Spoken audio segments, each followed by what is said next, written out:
Hello, this is Eileen, the environmental educator, and in this video, we're going to talk about something that, oh, that'll never happen. Oh my God, that'll never happen. This is crazy talk. Well, here it is, headlines that the World Economic Forum calls to reduce private vehicles by eliminating ownership. Now, okay, right here, this just says July 28th. It doesn't have a date here, but I actually did it from this link right here. So that's July 28th, 2022. Okay, and they talk about it here, but this was just headlines a couple of other places. These aren't the most known news. This I always think it's USA News and then it's USSA, but hey, don't let this happen to our country. So they're about keeping us in our freedoms, and they put out an article on July 10th that the World Economic Forum admits that taking away everyone's car is their actual goal, and that was also put out on a conservative firing line, again, July 10th, 2023. So this is real. This new world that they want, everything you've ever known and just take for granted on a daily basis is something that they want to take away. And the World Economic Forum has fully admitted that their real goal is to take away everyone's privately owned automobile. And these articles talk about their partner, the ARUP group, recently released a report pontificating the private car ownership needs to end. Of course, they claim that it's necessary to, of course, tackle global warming, which, if you've been around here before, you know that the powers that are will not allow solutions since November 93 that would have tackled global warming and all the toxins and chemicals and pollutants and our entire disposable society. So the ocean garbage patch and microplastics and just a whole snowball of effect to things. But, no, they don't care about solutions. What they want to do is they want to take away your standard of living. Okay, so this other article discussed it too. And right here, the Arab group put out a report demanding that consumption of clothing, cars, electronics, and food has to change. They note for everyone except the elites, presumably, or climate change is going to kill us all. And they say that, indeed, we actually need carbon. It does help plants and crops and whatnot, but it says neither ARUP or the World Economic Forum is interested in objective science, only a narrative that impoverishes most citizens and gives elites exponentially more control. And this other USSA article says that on construction, cities need to change what types of buildings and infrastructure are built, as well as what materials are used. Oh, hey, I know what could be used. Oh, that's right, hemp. Who's talking about hemp? No one. Me. No one in power. No one will allow it. The same thing here. On transport, private car ownership needs to end, and the shared vehicles that replace it have to use less materials and be longer lasting. And I'm for that. We could make our cars a lot simpler. They're really kind of out of control with all the features and whatnot. And there's nothing the matter with making things last longer. It says urban residents will also need to adapt largely plant-based diet, mostly replacing flying with less energy-intensive forms of long-distance transport. Well, yeah, I don't know what that would be. Change how clothes and textiles are consumed and keep electronics and household appliances for longer. And, hey, that sounds good.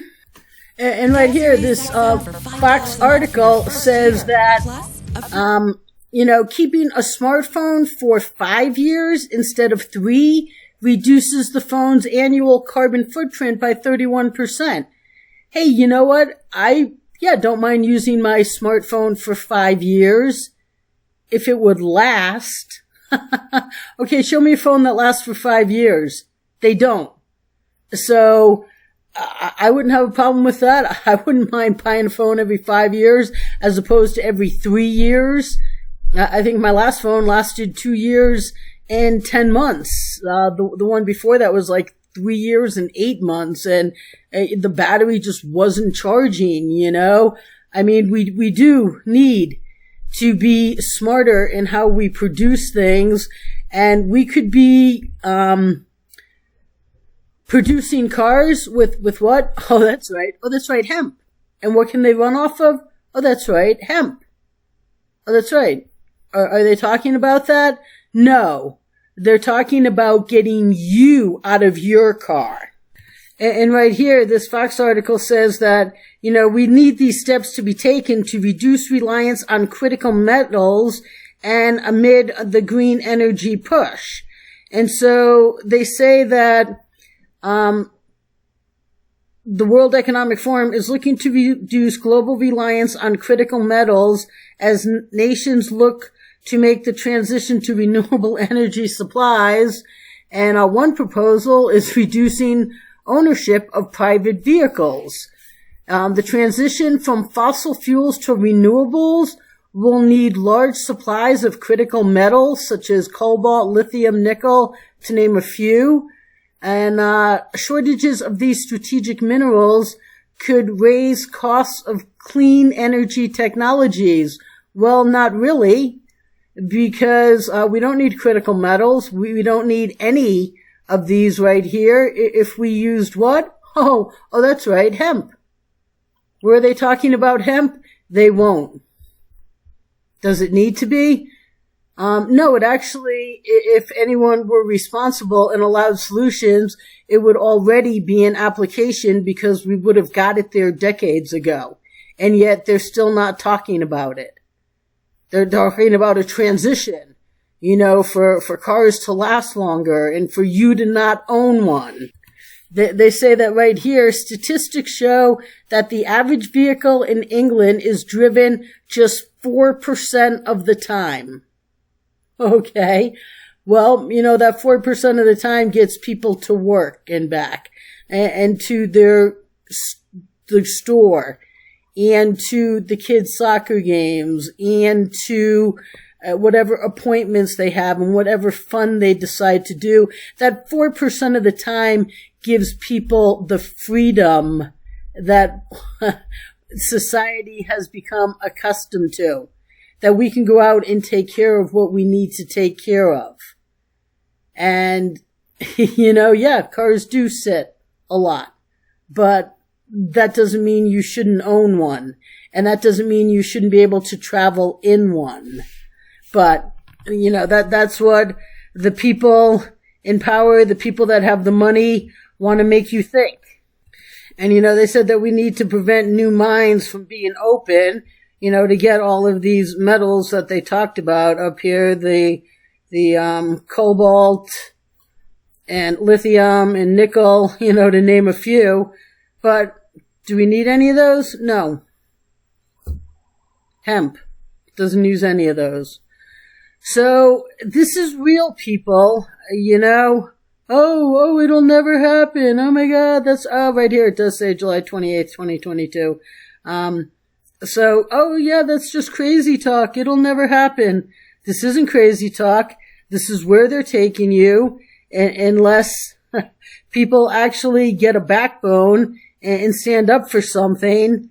And it would be great if the people that, claim that they care so desperately about the planet actually would, because then we would just have solutions implemented and we could all live an incredibly great life to the standards we've become accustomed to, just responsibly.